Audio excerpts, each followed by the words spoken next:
آپ کے سامنے قرآن مجید فرقان حمید کی سورت آل عمران کی جو آیت کریمہ میں نے تلاوت کی ہے، اللہ ذوالجلال والاکرام نے فرمایا الصابرین والصادقین والمنفقین والمستغفرین بالاسخار۔ پاک پروردگار عالم نے فرمایا کہ صبر کرنے والے، الصابرین یعنی صبر کرنے والے، والصادقین اور سچے لوگ، والمنفقین اور اللہ کے راستے میں خرچ کرنے والے، والمستغفرین بالاسحار اور رات کے پچھلے حصے میں اللہ کی بارگاہ میں اٹھ کر اللہ سے مغفرت طلب کرنے والے۔ ان چار گروہوں کی یہاں پہ اللہ رب العالمین نے جو بیان فرمایا ہے، ان کو خاصی توجہ سے آپ سماعت فرمائیں۔ پہلے یہ فرمایا کہ صابر، صبر کرنے والا، اس سے مراد کیا ہے؟ سلف و صالحین فرماتے ہیں کہ مشکلات میں، یعنی آپ اس طریقے سے لے لیں کہ اب ماہ رمضان المبارک شریف ہے، اس میں ہم نے روزہ رکھا ہے، تو آپ کو پتہ ہے جب روزہ رکھیں گے تو ہمارے نفس کو تکلیف تو آئے گی۔ ہمارے ایک خواہشیں ہوتی ہیں ہر بندے کے اندر، اور جو خواہشیں یہ کہتی ہیں اور ہمارا نفس یہ طلب کرتا ہے کہ ہم جناب روزے کی اتنی گرمی میں پانی بھی پی لیں، کھانا کھانے کو بھی دل کرتا ہے، لیکن ہم پھر بھی صبر کرتے ہیں۔ یا آپ اس کو دوسرے پہلو میں لیں، کبھی اللہ رب العالمین انسان کو اولاد نہیں دیتا، دیکھتا ہے بندے کو، آزماتا ہے کہ بندہ صبر کرتا ہے یا نہیں کرتا۔ کبھی اللہ رب العالمین رزق میں قلت دیتا ہے، کبھی اللہ رب العالمین انسان کو تکلیف دے کر آزماتا ہے، بھوک دے کر، ڈر دے کر، خوف دے کر، ثمرات میں کمی دے کر، اولاد کی کمی کے حوالے سے اللہ رب العالمین بندے کو بڑے مختلف انداز سے آزماتا ہے۔ تو یاد رکھنا کہ جو بندہ اللہ رب العالمین کی ان آزمائش پہ پورا اترے یا صبر کرنے والا ہے، مشکلات کا سامنا کرنے والا، ڈٹ کر مقابلہ کرنے والا، ایسے انسانوں کے لیے اللہ رب العالمین نے قرآن مجید میں یہ واضح فرمایا ہے کہ ایسے صابرین کے میں ساتھ ہوں، مع الصابرین، یعنی یہ جو صبر کرنے والے ہیں مشکلات میں، تکلیف میں، کھانے پینے کی کمی میں، اولاد کی قلت میں۔ اور میں تو کہتا ہوں کہ ان دنوں میں لینا، اب رمضان شریف کا ماہ مبارک چل رہا ہے، اس میں ہم روزہ رکھتے ہیں، آپ کو پتہ ہے پھر جب زیادہ گرمی ہوتی ہے پانی پینے کو دل کرتا ہے، کھانے کو بھی دل کرتا ہے، باقی خواہشات نفس جو ہیں ہم اسے کچل دیتے ہیں، کس کے لیے؟ اللہ کی رضا کے لیے، اور ہم صبر کا دامن نہیں چھوڑتے۔ ایسے صابرین کے لیے خلاق عالم نے فرمایا ہے کہ مع الصابرین، ایسے جو صبر کرنے والے ہیں میں اللہ ان کے ساتھ ہوں۔ کہہ دیجئے سبحان اللہ۔ اب آپ دیکھیں نا، ہم دنیا کے لیے صبر کرتے ہیں تو وہ ہمیں کچھ نہیں ملے گا، یعنی کسی پہ کوئی ظلم کرتا ہے، کسی کے ساتھ جناب وہ اس سے بدلہ لیتا ہے، یہ دنیا کے معاملات ہیں۔ دیکھیں نا، انما الاعمال بالنیات، ہر عمل کا دار و مدار میرے بھائیوں بزرگوں جو ہے نا وہ نیت پہ ہے۔ ہم اللہ کی رضا کے لیے صبر کرتے ہیں، اللہ کو راضی کرنے کے لیے۔ ایسے صابرین کے لیے اللہ تعالیٰ فرماتا ہے ان صبر کرنے والوں کے میں ساتھ ہوں۔ دوسرا فرمایا والصادقین، سچے لوگ، یعنی اس سے کیا مراد ہے؟ مشکل میں، آسانی میں، خلوت میں، جلوت میں، ظلم کے سامنے، جابر حکمران کے سامنے کبھی جھوٹ نہ بولنا، سچ کہنا، سچ سننا اور سچی بات کا پیغام آگے لوگوں تک منتقل کرنا۔ یعنی جو قبلہ مومن ہوتا ہے نا، صادق، وہ حالات کے ساتھ کمپرومائز نہیں کرتا۔ اس پہ میں ایک حدیث پاک آپ کو کوڈ کرواتا جاؤں، آپ سننا، بخاری شریف کے حوالے سے۔ حضور نبی رحمت صلی اللہ تعالیٰ علیہ وآلہ وسلم نے اپنے صحابہ پاک سے فرمایا کہ اے میرے صحابہ بتاؤ مثل مومن کون سا درخت ہے؟ مثل مومن، وہ درخت کون سا درخت ہے جو مثل مومن ہے؟ اب صحابہ کرام علیہم رضوان عرض کرتے ہیں اللہ و رسولہ عالم، اللہ اور اللہ کا رسول بہتر جانتا ہے۔ بات کی سمجھ آ رہی ہے؟ حضرت عبداللہ ابن عمر رضی اللہ تعالیٰ عنہ فاروق اعظم کے بیٹے، آپ فرماتے ہیں کہ میرے ذہن میں یہ آیا کہ یہ فلاں درخت ہے، لیکن پھر میں بولا نہیں. میرے ذہن میں یہ آیا کہ میری تو اوقات کچھ نہیں. یہاں تو بڑے بڑے لوگ بیٹھے ہیں, صدیق اکبر پاک بیٹھے ہیں, حضرت فاروق اعظم بیٹھے ہیں, حضرت عثمان غنی پاک ہیں, مولا علی, دیگر اصحاب علیہم رضوان جلیل القدر یہاں پہ جلوہ فراز ہیں, تو میں یہاں بولوں یہ مناسب نہیں ہے. فرماتے ہیں میرے ذہن میں یہ بات تو آئی لیکن میں خاموش ہو گیا. تو صحابہ کرام عرض کرتے ہیں اللہ اور اللہ کا رسول ہی بہتر جانتے ہیں. تو حضور فخر دو عالم تاجدار عرب و عجم صلی اللہ تعالیٰ علیہ وآلہ وسلم نے فرمایا کہ مثل مومن کھجور کا درخت ہے. کون سا درخت ہے مثل مومن؟ یعنی مومن کی طرح, مومن کی مثال کون سا درخت ہے؟ کھجور. اب آپ دیکھ لینا, کبھی آپ سمجھدار ہیں, ذی شعور لوگ بیٹھے ہیں, آپ پت جھڑ کا موسم ہو, بہار کا موسم ہو, خزاں کا موسم ہو, سردی کا موسم ہو, گرمی کا موسم ہو, کھجور کے جو پتے ہوتے ہیں وہ اپنے تنے کا کبھی ساتھ نہیں چھوڑتے. بات کی سمجھ آئی آپ کو؟ بات کو سمجھیں کہ یعنی کھجور کے پتے جو ہوتے ہیں وہ اپنے تنے کا ساتھ کبھی نہیں چھوڑیں گے, نہ پت جھڑ میں, نہ جناب برساتی موسم میں, نہ خزاں کے موسم میں, نہ بہار میں, کبھی بھی اپنے تنے کا ساتھ نہیں چھوڑیں گے, یعنی اپنے محور کے ساتھ جڑے رہیں گے. سرکار نے فرمایا ایسے ہی مومن ہے. مومن کبھی حالات کے سامنے جھکنا نہیں, یعنی کبھی نہیں جھکے گا. حالات کے سامنے مومن نہیں جھکے گا, حالات کے ساتھ کبھی کمپرومائز نہیں کرے گا. یہ نہیں ہے کہ سچ ہو جہاں پہ غریب لوگ ہیں تو ہم سچ کو چھوڑیں گے, تگڑے قسم کے لوگوں کا ساتھ دیں گے. یہ سچے لوگوں کی نشانی نہیں ہے. مشکلات ہیں, آسانیاں ہیں, مشکل گھڑیاں زندگی میں آتی رہتی ہیں, لیکن یاد رکھنا نبی پاک علیہ السلام کا فرمان مقدس ہے کہ جیسے کھجور کے پتے اپنے تنے کا ساتھ نہیں چھوڑتے, ایسے مومن کبھی سچائی کو نہیں چھوڑے گا. مومن کبھی سچ کو نہیں چھوڑے گا. ادھر جناب سردار قسم کا آدمی ادھر غریب ہے تو ہم جناب سردار کا ساتھ دیں, چاہے حق جناب غریب کے ساتھ ہو. یہ سچے بندے کی نشانی نہیں ہے. صدق کی سچائی یہ ہے کہ دل میں سچائی ہو, ذہن میں ہو, سوچ و فکر میں ہو, وقت میں سچائی ہو, لفظوں میں سچائی ہو, ہر انداز سے سچائی چھلک رہی ہو. اس کو کہتے ہیں صادقین. آگے رب ذوالجلال نے فرمایا والمنفقین, یعنی اللہ کے راستے میں خرچ کرنے والے. آپ کو یہ پتہ ہے سب کو کہ میرے نبی کریم علیہ السلام کا فرمان ہے کہ نیچے والے ہاتھ سے اوپر والا ہاتھ جو ہے یہ اعلیٰ ہے, یعنی مانگنے والے ہاتھ سے دینے والا ہاتھ افضل ہے.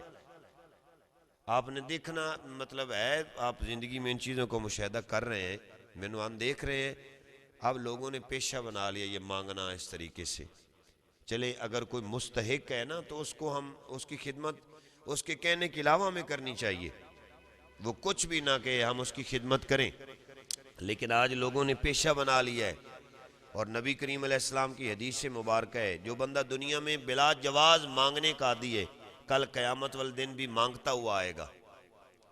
اس کے چہرے کا جو ماس ہے نا یہ نوچ لیا جائے گا, نیچے سے ہڈیوں کا ڈھانچہ نکلا ہوگا, اور بڑا رسوا اور ذلیل انداز میں یہ وہاں حشر کے میدان میں حاضر ہوگا. تو استغفر اللہ, اللہ سے معافی مانگنی چاہیے. یہ کسی کے آگے ہاتھ پھیلانا, میں کہتا ہوں زمانے کو چھوڑیں, اس سے مانگے جو کائنات کو دینے والا ہے. آپ دنیا سے مانگتے ہیں, دنیا والے دے کے پچھتاتے ہیں, دے کے گن لیں گے اتنا میں نے تمہیں دیا. وہ خلاق عالم وہ بادشاہ ہے, ہم جتنی بار جتنا بھی اس سے مانگتے ہیں وہ ہمیں دے کر کبھی پچھتاتا نہیں ہے. جو دنیا میں ہم لوگوں کے سامنے بھکاری بنے ہوئے ہیں, ہاتھ کرتے ہیں, اس کا کوئی فائدہ نہیں ہے. بات کی سمجھ آ رہی ہے؟ تو یہ ہے یعنی منفقین جو رب کے راستے میں خرچ کرنے والے ہیں. اور آپ کو پتہ ہے قرآن مجید میں متعدد مقام پہ آیا ہے, اللہ کریم نے فرمایا ہے کہ تم ایک دو گے میں 10 دنیا, یہ حدیث پاک میں آیا 70 آخرت میں دوں گا. بلکہ تیسرے پارے میں یہاں تک آیا ہے کہ جو اللہ کی راہ میں صدق کے دل سے خرچ کرے گا اس کی مثال ایسے ہے, قرآن مجید میں ہے مثل الذین ينفقون كمثل حبۃ انبتت سبع سنابل في كل سنبلۃ مئۃ حبۃ واللہ یضاعف لمن یشاء واللہ واسع علیم. یہ تیسرے پارے میں خلاق عالم نے فرمایا کہ جس طرح کوئی گندم کی بجائی کرتا ہے نا, ہم گندم کا ایک جو ہوتا ہے نا وہ دانہ زمین میں ایسے پھینکتے ہیں. آپ کو تو پتہ ہے نا, ٹھیک ہے نا, کیونکہ ہم زراعت پیشہ لوگ ہیں. ہمیں پتہ ہے گندم کی بجائی کس طریقے سے ہوتی ہے، دھان کی کس طریقے سے ہوتی ہے۔ اللہ نے یہاں پہ اس کی مثال دی ہے، جیسے ہم ایک بیج یعنی ایک دانہ وہ زمین پہ ایسے بکھارتے ہیں، اس میں سے ایک تنا نکلتا ہے، پھر تنے کے اوپر جو ہے نا پتہ نہیں کتنی بالیاں نکلتی ہیں چھوٹے، جس کو ہم سٹا کہتے ہیں، آپ کو پتہ نا پنجابی میں سٹا، یہ گندم کا، اس کے اوپر جو چھوٹی چھوٹی شاخیں ہوتی ہیں نا سٹے میں، اس کو بالیاں کہتے ہیں۔ اور آپ دیکھنا کہ بالیوں میں پھر پتہ نہیں کتنے دانے ہوتے ہیں، یعنی ایک دانے سے 100 کے برابر اس سے پلس زیادہ ہمیں دانے ملتے ہیں۔ یہ مثال ہے جو اللہ کے راستے میں خرچ کرنے والے ہیں، صدق کے دل سے، سچے دل سے۔ آج تو یقین جانے کسی سے اللہ کے راستے کے لیے سوال کریں، لوگ چہرے بدل کے چلے جاتے ہیں، حالانکہ اربوں کے کروڑوں کے لحاظ سے ہمارے پاس مال ہے، لیکن ہمیں توفیق نہیں ہے کہ ہم اپنے اللہ کے دربار میں لگائیں، اللہ کے نام کا لگائیں، اللہ کے راستے میں نہیں۔ لیکن آپ دیکھ لینا کبھی، میں آپ سب اس میں برابر ہیں، بیٹے کی شادی ہو، بیٹی کے، ہم اپنے جناب ناگ نموز کے لیے، دنیا کو دکھانے کے لیے کروڑوں خرچ کر دیتے ہیں، اور اللہ کے نام کے لیے ہمارے پاس جیب میں 10 روپے وہ بھی پھٹے پرانے، 50 ہیں پھٹے پرانے، وہ بھی شاید کوئی خوش نصیب ہو، لیکن اکثر ہم یہی کرتے ہیں۔ واللہ یاد رکھنا، قرآن مجید کا اعلان ہے لن تنالوا البر حتی تنفقوا مما تحبون وما تنفقوا من شیء فإن اللہ بہ علیم۔ اتنی دیر تک تم مومن نہیں ہو سکتے جب تک پیاری چیز ہم اللہ کے راستے میں خرچ نہیں کریں گے، اور یہ مال اور اولاد دنیا میں انسان کو سب سے پیارا ہے، اور قرآن مجید میں آیا ہے کہ انما اموالکم و اولادکم فتنہ، یہ مال اور اولاد فتنہ ہے جو ہمیں دین سے بھی دور کر رہا ہے، اللہ سے بھی دور کر رہا ہے۔ لہذا یاد رکھنا، اللہ کے ہاں وہ برگزیدہ اور افضل انسان ہے جو دل کھول کے اللہ کے راستے میں خرچ کرنے والا بندہ ہے۔ ایک حدیث مبارکہ میں آپ کو اور بھی سناتا جاؤں، میرے نبی کریم علیہ الصلوۃ والتسلیم کا فرمان مقدس ہے۔ سرکار نے فرمایا کہ اے مالدارو، تم اپنے مال کی بدولت اللہ سے جنت خرید سکتے ہو۔ سبحان اللہ کہہ دیجئے، مال کی بدولت اللہ سے جنت خرید سکتے ہو۔ آپ پوچھیں گے وہ کیسے؟ سرکار نے فرمایا کہ تم، اللہ نے جو تمہیں دیا ہے، آپ دیکھیں نا ہمیں کس نے دیا؟ اللہ نے۔ کس نے دیا؟ ہم یہ بھی مانتے ہیں اور کہتے ہیں کہ ہمیں اللہ نے دیا، یہ صرف ہماری زبان کے لفظ ہیں، اس پہ ہمارا ایمان نہیں ہے۔ واللہ ممبر نبی پہ بیٹھ کے یہ بات کروں، ہمارا اس پہ ایمان نہیں ہے، یہ لفظ ہیں ہمارے، اللہ نے دیا ہے۔ ارے بھائی، اللہ نے ہمیں دیا ہے، تو نے بھی کبھی اللہ کے نام کا دیا؟ تو سانپ بن کے بیٹھا ہے مال کے اوپر، میں نے لگانا ہی نہیں ہے، لگانا ہی نہیں ہے۔ اگر وہ دروازے بند کر دے گا پھر ہم کہاں سے کھائیں گے؟ آج ہمارے پاس تو 100 روپیہ دینے کے لیے نہیں ہے، 500 ہزار نہیں ہے نا، ادھر سے ہم پھر کہتے ہیں یا اللہ تو ہمیں دے۔ اچھا اللہ ہم سے نہیں فرماتا کہ اچھا میں تو تمہیں دے رہا ہوں، تو نے بھی کبھی اپنے ہوش و حواس قائم سے میرے راستے میں خرچ کیے؟ وہاں نہیں ہے، ہم چپ ہیں یار۔ ہم یہی کہتے ہیں واللہ یرزق من یشاء بغیر حساب، اللہ جس کو چاہے بے حساب و کتاب رزق دیتا ہے، عزت دینے والا اللہ، ذلت دینے، سب کچھ کرنے والا اللہ ہے۔ لیکن جب ہماری ذات کا معاملہ آتا ہے اللہ کے راستے میں خرچ کرنے کے لیے، وہاں ہم عذر بہانے تلاش کریں گے۔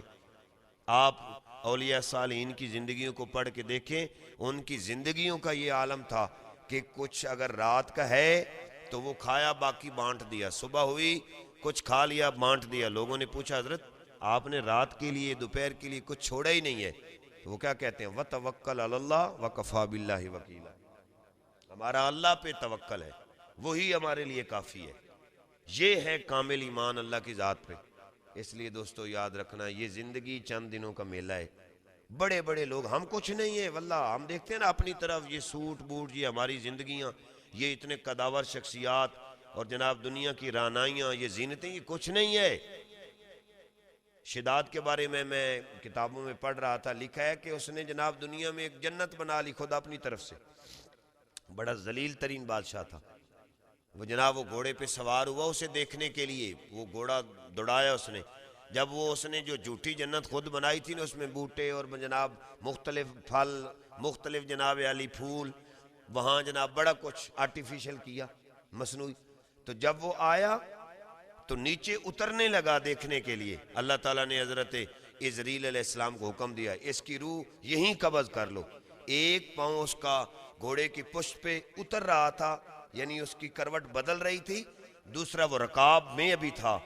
تو حضرت عزرائیل علیہ السلام عرض کرتے ہیں خلاق عالم، یہ بیچارے نے اتنا کچھ کیا، فرمایا انی عالم ما لا تعلمون، جو میں جانتا ہوں وہ کوئی نہیں جانتا، جو میرا حکم ہے پورا کرو، مالک جیسے تیرا حکم۔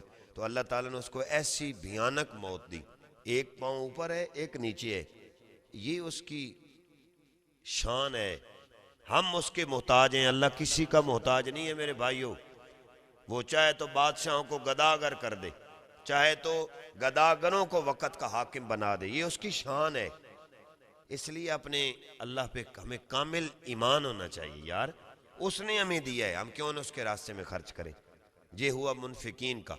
آگے فرمایا والمستغفرین بالاسحار، یعنی پچھلی رات اٹھ کر اللہ سے استغفار کرنے والے، معافی مانگنے والے۔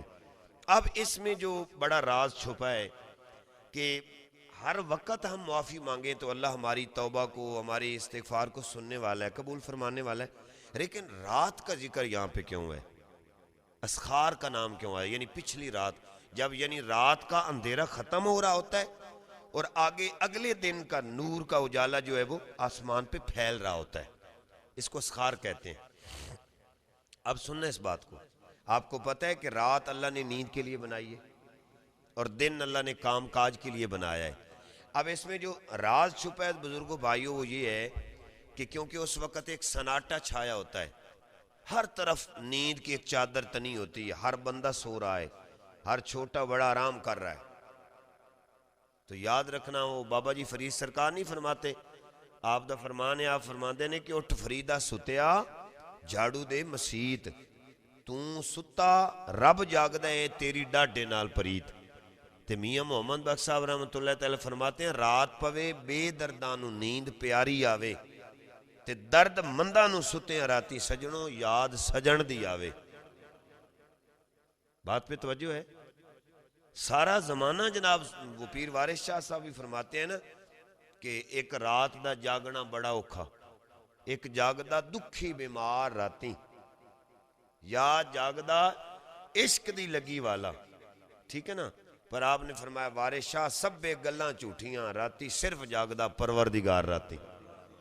ساری دنیا سو جاتی ہے، بڑے بڑے جناب متقی پرہیزگار سب سو جاتے ہیں، لیکن اس کو نہ نیند آتی ہے نہ اونگ۔ آیت الکرسی شریف میں آتا ہے لا تأخذوا سنۃ ولا نوم، نہ اسے اونگ آتی ہے نہ اسے نیند آتی ہے۔ ہر ایک کے کبھی نہ کبھی یہ جو ہوتے ہیں نا صاحب یہ ڈھیلے پڑ جاتے ہیں، نیند آ جائے گی، بڑے بڑے متقی صالحین صابرین، لیکن اس کی ذات کو نہ نیند ہے، نہ وہاں پہ استغفر اللہ کجی ہے، نہ وہاں پہ اونگ آتی ہے ہر وقت، کیونکہ وہ پوری کائنات کا اکیلا نظام چلانے والا ہے۔ وہ کون ہے؟ اللہ احکم الحاکمین کی ذات پاک ہے۔ لیکن جو بات عرض کرنے لگا ہوں کیوں بالاسحار کا ذکر آیا ہے کہ یعنی اس وقت تم مغفرت طلب کرو جب رات کا پچھلا حصہ ہو۔ آپ کو پتہ ہے زمانہ سویا ہوا ہوتا ہے، اللہ تعالیٰ کی ذات تو ہمیشہ جاگ رہی ہے۔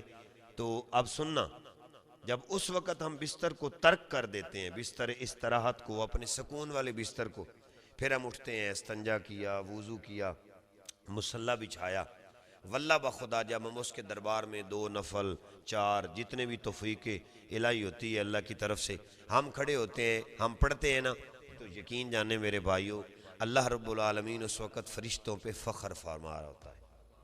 اے میرے ملائکہ دیکھو نا، یہ اسی آدم کا بیٹا ہے جسے میں بنا رہا تھا، اس کا ڈھانچہ تو آپ کہتے تھے یا اللہ یہ من یفسک الدماء، یہ تو فسادی ہوں گے، وَنَحْنُ نُسَبِّحُ بِحَمْدِكَ وَنُقَدِّسُ لَكَ، کیا ہم نہیں ہیں تیری تسبیح کرنے والے؟ تو میں نے کیا فرمایا تھا انی اعلم ما لا تعلمون، جو میں جانتا ہوں وہ تم نہیں جانتے۔ دیکھو ہزاروں سال بیت گئے، کئی ہزار سال گزر گئے ہیں، لیکن آج بھی آدم کا بیٹا اس وقت میری بارگاہ میں کھڑا ہے، سجدہ کر رہا ہے، قیام کر رہا ہے، رکوع کر رہا ہے، مجھے یاد کر رہا ہے، جب زمانہ سویا ہوا ہے لیکن آدم کا بیٹا اب بھی مجھے یاد کر رہا ہے۔ کہہ دیجئے سبحان اللہ۔ اور استغفار کے حوالے سے نا میں ایک حدیث پاک آپ کو سناتا ہوں، یہ بخاری شریف میں موجود ہے، اس کو سننا۔ اب ہمارے نبی کریم صلی اللہ علیہ وآلہ وسلم کی ذات مبارکہ، میرے حضور علیہ السلام ہر صغیرہ گناہ سے بھی پاک ہیں، کہہ دیجئے سبحان اللہ، اور ہر کبیرہ گناہ سے بھی، بولے نا ذرا، ہر کبیرہ گناہ سے بھی، یعنی سرکار نبی کریم علیہ السلام اپنی امی جان کی گود مقدسہ سے لے کر آپ کا دنیا سے رحلت فرمانا، جی آپ کی حیات طیبہ کا جتنا سفر مبارک ہے، اس میں نبی کریم علیہ السلام کی ذات مبارکہ سے ایک صغیرہ گناہ بھی نہیں ہوا۔ یہ الحمدللہ ہم اہل حق کا یہ عقیدہ اور ایمان ہے، کہہ دیجئے سبحان اللہ، یہ اہل حق کا ایمان ہے الحمدللہ علی کل حال۔ بعض لوگ کہتے ہوں گے ان کی اپنی بے نصیبی ہے، لیکن ہم کہتے ہیں اور الحمدللہ اپنے ہاتھ کو دراز کر کے یہ بات دنیا کو بتانا چاہتے ہیں کہ جتنے بھی انبیاء علیہ السلام ہیں وہ سب معصوم عن الخطا ہیں، لیکن تمام معصومین کے جو امام ہیں وہ میرے مصطفیٰ کریم علیہ السلام کی ذات مبارکہ ہے۔ امی جان کی گود مبارکہ سے لے کر وقت وصال مقدس تک سرکار کی حیات طیبہ میں رائی کے دانے برابر بھی عیب نہیں ہے۔ اس کی ایک بات میں قبلہ آپ کو بتانا چاہتا ہوں، قرآن مجید میں بھی آیا وَمَا يَنطِقُ عَنِ الْهَوَىٰ إِنْ هُوَ إِلَّا وَحْيٌ يُوحَىٰ۔ اللہ کریم نے فرمایا ہے کہ زمانے والوں جب میرا محبوب بولتا ہے وہ اپنی مرضی سے نہیں بولتے، زبان ہونٹ ان کی حرکت میں آتے ہیں، بولنے والا میں آپ ہوتا ہوں، مرضی میری ہوتی ہے۔ تو یار جو اللہ کی مرضی کے علاوہ بول نہ سکے اس میں عیب کیسے ہو سکتا ہے؟ غلطی کمی کوتاہی کیسے ہو سکتی ہے؟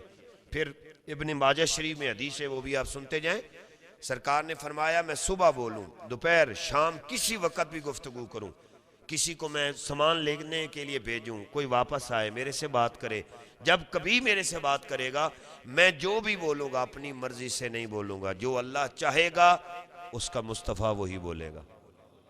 میرے نبی علیہ السلام کا بولنا اپنی مرضی سے نہیں ہے، خداوند عالم کی مرضی سے ہے۔ نہ تو صغیرہ گناہ حضور کی ذات میں ہے، نہ کبیرہ ہے۔ آپ پاک ہیں، معصوم عن الخطا ہیں، آپ اکمل ہیں، عرفہ ہیں، اعلیٰ ہیں۔ میرے امام اہل سنت، مجدد دین و ملت، اشاہ امام احمد رضا خان فاضل بریلی الرحمہ، اسی لیے تو بولے، آپ فرماتے ہیں سب سے اعلیٰ و اولیٰ ہمارا نبی، سب سے اعلیٰ و اولیٰ ہمارا نبی، اپنے مولا کا پیارا ہمارا نبی۔ اور کون دیتا ہے دینے کو منہ چاہیے، دینے والا ہے سچا ہمارا نبی۔ اور آج یوسف بھی ان کی غلامی میں ہے، تو نے دیکھا زلیخا ہمارا نبی۔ یہ ہے اہل حق جو اپنے کریم آقا علیہ السلام کی مدح سرائی میں ساری زندگی جنہوں نے گزار دی۔ اور میرے پیر بہو حضرت سلطان العارفین رحمت اللہ تعالی علیہ، آپ نے تو کمال کر دیا۔ آپ کیا فرماتے ہیں؟ آپ فرماتے ہیں بے بسم اللہ اسم اللہ دا یہی گہنا پارا ہو، حدوں بے حد درود نبی سرورتے جس دا ایڈ پسارا ہو۔ تو آپ فرماتے ہیں کہ نال شفاعت سرور عالم چھٹ سی عالم سارا ہو، میں قربان تینا تھی یا حضرت باہو جنہوں نے ملیا نبی سہارا ہو۔ لیکن یہاں زمانے کو سمجھ نہیں ہے مصطفیٰ کریم علیہ السلام کی نسبت محبت کیا ہے، بس سٹریٹ فارورڈ لوگ بنے ہوئے سیدھے سے نہیں بھائیا، بیچ میں سے جس نے سرکار کو نکال دیا ہے وہ کہے کہ میں ڈائریکٹ اللہ سے رابطہ کر لوں تو اللہ کی ایسے ناممکن ہے، امپاسبل، یہ ہو سکتا ہی نہیں ہے۔ سرکار کو بیچ میں رکھ کے اللہ سے صلح کرو گے پھر اللہ مہربانی فرمائے گا۔ تو میں بات یہ عرض کر رہا ہوں لاسٹ پہ کہ حضور نبی رحمت فخر دو عالم صلی اللہ تعالیٰ علیہ وسلم میں عیب بھی نہیں ہے، کمی بھی نہیں ہے، کسی قسم کی رائی کے دانے برابر بھی عیب نہیں ہے۔ لیکن امام بخاری رحمت اللہ تعالیٰ علیہ ایک حدیث پاک لائے ہیں، آپ فرماتے ہیں کہ حضرت ابو ہریرہ رضی اللہ تعالیٰ عنہ فرماتے ہیں کہ میرے نبی کریم صلی اللہ علیہ وسلم روزانہ ہر روز 70 مرتبہ اللہ کی بارگاہ میں استغفار کرتے تھے۔ سبحان اللہ تو کہہ دیجئے نا، 70 مرتبہ بھائی، بخاری شریف کی حدیث 70 مرتبہ۔ اب آپ کا سوال ہے کہ علامہ صاحب آپ ہمیں یہ بتائیں جب آپ میں عیب نہیں ہے، کمی نہیں ہے، تو پھر آپ استغفار کیا کرتے؟ تو یہ استغفار فی نفس ہی ہے، توبہ، ٹھیک ہے، یعنی رجوع ہے، یعنی نبی علیہ السلام زمانے کو بتانا چاہتے ہیں اے کائنات والوں میں اللہ کا نبی ہوں اور میں روزانہ دن میں 70 مرتبہ اللہ کی بارگاہ میں یہ کہ اللہ مجھے معاف کر دے، اللہ میری مغفرت فرما، اللہ مجھے، حالانکہ یقین جانے وہاں عیب ہے ہی نہیں، کمی کوتاہی ہے ہی نہیں، رائی کے دانے برابر سرکار کی ذات میں استغفر اللہ عیب نہیں ہے، لیکن پھر بھی سرکار کی عاجزی، رحمت دو عالم علیہ السلام کی انکساری، نبی دو عالم صلی اللہ تعالیٰ علیہ وسلم کی اللہ کی بارگاہ میں رجوع دیکھیں، اللہ کی بارگاہ میں آپ کا گڑ گڑانا دیکھیں، اللہ کی بارگاہ میں استغفار کرنے کا طریقہ دیکھیں، گناہ بھی نہیں ہے، غلطی بھی، کمی ہے ہی نہیں، کبھی نہیں، نہ تھی نہ ہے نہ ہوگی، لیکن پھر بھی اپنے رب کی بارگاہ میں میرے حضور یہ دعا کر، یا اللہ مجھے معاف فرما، مجھے معاف فرما، مجھے معاف. غلطی نہیں ہے. رحمت دو عالم صلی اللہ علیہ وآلہ وسلم کائنات کو یہ پیغام دینا چاہتے ہیں، اے میرے امتیو، میں امام الانبیاء ہوں، سید الانبیاء ہوں، امام الملائکہ ہوں، لیکن میری زندگی، کیونکہ سرکار کی زندگی لَقَدْ كَانَ لَكُمْ فِي رَسُولِ اللَّهِ أُسْوَةٌ حَسَنَةٌ، سرکار کی حیات طیبہ ہمارے لیے اسوہ حسنہ ہے، منارہ نور ہے، منارہ ہدایت ہے. اگر معصوم عن الخطا ہمارے نبی علیہ السلام ہر وقت دن میں 70 اس سے ابو اللہ سے استغفار کرتے ہیں، معافی مانگتے ہیں، ہماری کیا اوقات ہے؟ ہم تو وہ لوگ ہیں بھٹکے ہوئے دنیا دار لوگ ہیں. ہماری تو سانسوں میں گناہ ہیں، ہمارے چلنے میں گناہ ہیں، ہمارے بولنے میں غلطیاں ہیں، ہمارے سوچنے میں غلطی ہیں، ہمارے بیٹھنے اٹھنے چلنے پھرنے کھانے پینے میں غلطی ہیں. تو ہمیں بھی کبھی خیال آیا کہ ہم چلیں ہر نماز کے ساتھ اللہ کی بارگاہ سے کہیں، یا اللہ ہمیں تو معاف فرما، ہمارے گناہ معاف فرما، ہماری بخشش فرما، ہم پہ رحمت فرما. وہ معصوم عن الخطا ہیں، امام الانبیاء ہیں، امام الملائکہ ہیں، ہادی کائنات ہیں، معلم کائنات ہیں، مصدر کائنات ہیں، حقیقت کائنات ہیں، رونق کائنات ہیں، زینت کائنات ہیں، وجہ کائنات ہیں، بہار کائنات ہیں، نور کائنات ہیں، سرور کائنات ہیں. کائنات کی بہار میرے مصطفیٰ کی ذات پاک سے ہے. کائنات سرکار کو دیکھ کے اپنی زندگیاں بسر کر رہی ہے، لیکن اس محبوب دو عالم علیہ السلام کی زندگی مبارک کا انداز دیکھیں. آپ کی حیات طیبہ کو اپنے خمیم قلب سے مطالعہ کریں، ہمیں پتہ چلے کہ زندگی کیسے گزارنی ہے. یہ میرے کریم آقا علیہ السلام کی حیات طیبہ ہے. اس لیے ہم کچھ نہیں ہیں میرے بھائی، ہمیں ہر وقت اللہ سے معافی مانگتے رہنا چاہیے. ایک حدیث پاک اصول برکت کے لیے صحیح البخاری شریف میں ہے کہ نبی کریم علیہ السلام نے اپنے صحابہ پاک سے فرمایا کہ میں تمہیں سید الاستغفار نہ بتاؤں. یہ معافی میں سب سے سردار دعا جو ہے اللہ کی بارگاہ میں مانگنے والی، وہ کیا ہے؟ اب اسے سنتے جانا. یہ صحابہ کرام جو ہے نا، نبی کریم علیہ السلام کی بارگاہ میں جلوہ فراز ہیں، اور آقا کریم علیہ السلام نے فرمایا کہ آج میں تجھے وہ دعا بتانے لگا ہوں جو سید الاستغفار ہے، یعنی سب سے بڑی دعا اللہ کی بارگاہ میں، یعنی استغفار کا سب سے بڑا انداز، بڑا طریقہ. انہوں نے کہا حضور بتائیں. نبی کریم علیہ السلام کے پیارے غلام حضرت شداد بن اوس رضی اللہ تعالیٰ عنہ آپ فرماتے ہیں کہ نبی کریم علیہ السلام نے فرمایا کہ افضل اور سب سے سردار انداز استغفار یہ ہے. حضور کیا؟ آقا علیہ السلام نے فرمایا کہ رب کی بارگاہ میں یہ عرض کرنا، بندہ ایسے دعا کرے، اے اللہ تو میرا رب ہے، یعنی انت ربی، اللہ تو میرا، میری طرف توجہ کریں، تو میرا رب ہے، انت ربی یعنی تو میرا رب ہے. اور پھر کہنا کہ لا الہ الا اللہ، اشہد ان لا الہ الا اللہ، میں گواہی دیتا ہوں کہ اللہ تیرے علاوہ کوئی عبادت کے، عبادت مراد ہے نا جس کی ہم بارگاہ میں جھکتے ہیں. عبادت، الہ مطلب معبود ہوتا ہے جس کی بندگی کی جائے، یعنی تو ہمارا رب ہے اور تیرے علاوہ کوئی عبادت کے لائق نہیں ہے. سنتے جانا اس کو، لائق نہیں ہے. اور تو نے ہی مجھے پیدا کیا. مجھے پیدا کرنے والا کون ہے؟ تو نے مجھے پیدا کیا، اور میں تیرا بندہ ہوں. میں اپنی استطاعت کے مطابق تیرے عہد اور وعدہ پر قائم ہوں، یعنی میری جو توفیق ہے، جو میری طاقت ہے، اس کے مطابق میں تیرا اطاعت گزار ہوں. یہ دعائے کامل ہے. اور میں اپنی بدعمالیوں کی شر سے تیری پناہ میں آتا ہوں. یہ رب کی بارگاہ میں دعا سب سے افضل یہ استغفار ہے. اور نبی کریم علیہ السلام نے فرمایا پھر بندہ ایسے کہے کہ تیری مجھ پر جو نعمتیں ہیں میں ان کا اعتراف کرتا ہوں. جو تو نے بہاریں مجھے ملی ہیں نا، وہ تیرے عطا کرنے سے ملی ہیں. تو نے مجھے عزتیں دی ہیں، میں اس کا اعتراف کرتا ہوں، اقرار کرتا ہوں یہ رب کی بارگاہ میں. اور یا اللہ تیرے سامنے اپنے گناہوں کا اقرار کرتا ہوں، میں شرمندہ ہوں، میں گنہگار ہوں، میں گنہگار ہوں، میں اقرار کرتا ہوں میں گنہگار ہوں.